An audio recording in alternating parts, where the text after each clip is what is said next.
সরকারি হাসপাতালে শিশু কন্যার বমি পরিষ্কার করতে হলো বাবাকে। অমানবিক ঘটনার সাক্ষী শান্তিপুর স্টেট জেনারেল হাসপাতাল। জরুরি বিভাগের এক চিকিৎসকের বিরুদ্ধে একরত্তির বমি পরিষ্কার করতে বলার অভিযোগ করা হচ্ছে। আর এই ঘটনার কারণ জানতে চেয়ে রিপোর্ট তলব করেছে স্বাস্থ্য ভবন। অসুস্থ শিশু বমি করে ফেলায় তার বাবাকে দিয়ে তা পরিষ্কার করানো হলো হাসপাতালে। নদিয়ার শান্তিপুর স্টেট জেনারেল হাসপাতালের ঘটনায় শোরগোল পড়ে গিয়েছে।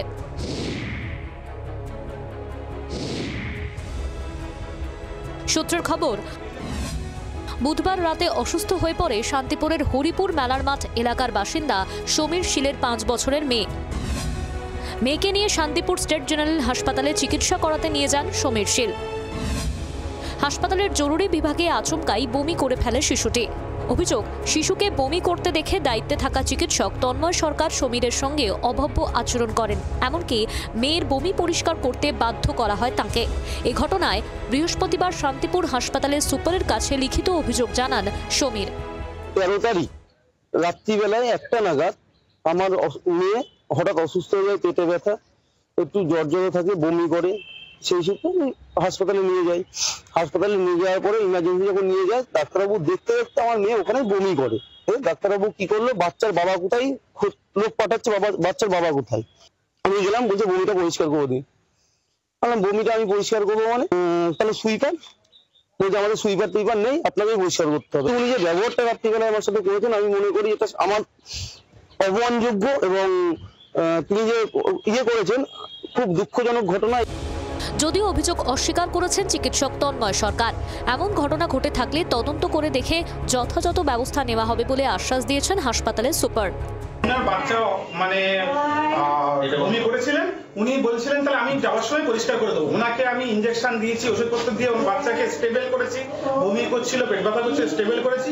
উনি বলছিলেন যে আমি যাওয়ার সময় আমি এই মানে বমিটা আমি পরিষ্কার করে দিয়ে যাবো। আমি একটু জাস্ট তুলে দিয়েছিলাম, দিয়ে উনি ওইটা মুছে দিয়েছিলেন। তারপরে উনি যদি এটা আমাদের নামে কমপ্লেন করেন, এলিগেশন করে যে আমরা এর দ্বারা করিয়েছি, তাহলে এটা ভুল ঘটনা। অভিযোগটা পেলাম, এইমাত্র কমপ্লেন বক্স থেকে আমি কালেকশন করেছি। একটা ইনকোয়ারি কমিটি করা হয়েছে ডক্টর, নার্সিং সুপার, ইস্যুদের ন্যাশনাল সুপারকে নিয়ে। এই কমিটি যা সিদ্ধান্ত নেয় বা দেখে কমিটির উপর নির্ভর করছে। তো যতটুকু আমি আলাপ করে জানলাম যে ব্যাপারটা পেশেন্ট পার্টি নিজেই বলেছিলাম আমি পরিষ্কার করে দেবো, তো নিজেই করে দিয়েছে। জোর করে তো কাউকে করানো যায় না। এখন তো কমিটি করে দেখা যাক কি হয়। পর্যাপ্ত নেই, তবে আমরা জানিয়েছি হায়ার করতে আছে, নেই বলা যাবে না, আছে। সব জায়গায় কম আছে, আমাদেরও কম আছে, সাফাই কর্মী বা গ্রুপ ডিস্টার্ব। অমানবিক এই ঘটনার নিন্দায় সরব চিকিৎসক মহলের একাংশ। আমাদের রাজ্যে এরকম একটা পরিস্থিতি আমরা বারবার বলছি যে চিকিৎসকের শূন্য পদ, নার্সের শূন্য পদের থেকেও সবচেয়ে বেশি যেটা শূন্য পদ এই মুহূর্তে, সেটা হচ্ছে সুইপার, স্ক্যাভেঞ্জার এবং গ্রুপ ডি স্টাফ, যাদের অভাবে হাসপাতালে স্বাভাবিক যে পরিচ্ছন্নতা, একটা স্বাস্থ্যকর পরিবেশ, সেটাই বজায় রাখা প্রায় দুষ্কর হয়ে উঠেছে। কিন্তু সরকারের এদিকে কোনো রকমের কোনো উদ্যোগ আমরা দেখতে পাইনি যে স্বাস্থ্য ব্যবস্থা সেটাকে গোল্লায় তুলে পুরোটাই কর্পোরেট মুখী করে দেওয়া, কর্পোরেটের লাভের জন্য, কর্পোরেটের মুনাফা বাড়ানোর জন্য, এই নীতিটির জন্যই এইসব দৃশ্যে আমাদের দেখতে হয়, এইসব অমানবিক দৃশ্য, এইসব মধ্যযুগীয় দৃশ্য আমাদের দেখতে হয়। আমাদের এই রাজ্যের যে ভঙ্গুর স্বাস্থ্য কাঠামো, সেই স্বাস্থ্য কাঠামোর মধ্যে যখন একজন মানুষ আসে, স্বাভাবিকভাবেই একটা উৎকণ্ঠার মধ্যে থাকে। সেই জায়গা থেকে যদি এই ধরনের ঘটনা ঘটে থাকে, এটা কখনোই অভিপ্রেত নয়। তাহলে এটা আমি নিন্দা জানাচ্ছি। দ্বিতীয়ত প্রশ্ন হচ্ছে যে একজন চিকিৎসক কেন এই ধরনের অর্ডার দিতে গেল? সেখানে চিকিৎসক ছাড়াও স্বাস্থ্যকর্মীদের যে স্ট্রাকচার আছে, সেই স্ট্রাকচার কি সেখানে ছিল? শান্তিপুর হাসপাতালের ঘটনায় রিপোর্ট তলব করেছে রাজ্যের স্বাস্থ্য ভবন। সূত্রের খবর, শিশুর বাবাকে বমি পরিষ্কার করার নির্দেশ কে দিয়েছিলেন, কেন রোগীর পরিবারের সঙ্গে এমন ব্যবহার করা হলো, জানতে চাওয়া হয়েছে স্বাস্থ্য ভবনের তরফে।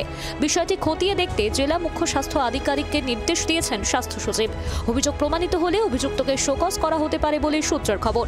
বিশ্বজিৎ মিত্র ও অয়ন শর্মার রিপোর্ট, জি 24 ঘন্টা।